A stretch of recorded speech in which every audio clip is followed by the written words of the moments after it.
Bismillah. Dalam video ini, saya ingin kongsikan satu doa yang sangat berkesan untuk memohon rezeki daripada Allah.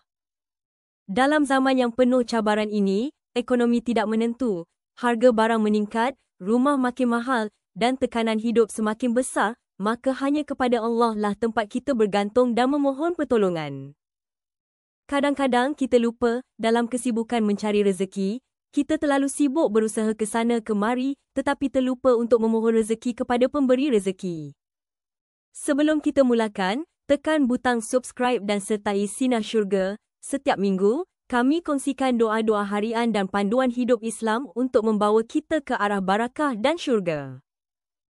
Langkah pertama ialah kesedaran. Ramai di antara kita terlalu fokus kepada usaha zahir, bekerja keras siang dan malam, tetapi lupa pada usaha batin, iaitu doa dan tawakal. Rezeki bukan hanya datang dari kerja, tetapi dari keberkatan yang Allah turunkan. Teruskan menonton hingga ke akhir video, kerana selepas ini saya akan kongsikan doa yang sangat kuat untuk membantu mengubah hati dan tabiat kita terhadap rezeki. Langkah kedua ialah kembali kepada Allah. Tiada penyelesaian yang lebih kuat daripada doa yang ikhlas. Inilah doa yang diajarkan oleh Nabi Musa alaihissalam ketika baginda berada dalam kesusahan, tanpa harta, tanpa tempat dan hanya bergantung sepenuhnya kepada Allah. Rabbi inni lima anzalta ilayya min khairin faqirun. Robi ini lima anzalta ilayya min khairin fakir. Ya Tuhanku, sesungguhnya aku sangat memerlukan apa sahaja kebaikan yang Engkau turunkan kepadaku. Doa ini bukan sekadar kata-kata, ia adalah resep minda dan hati. Ia mengajar kita untuk mengakui bahawa semua rezeki datang daripada Allah, bukan hasil semata-mata dari tenaga kita.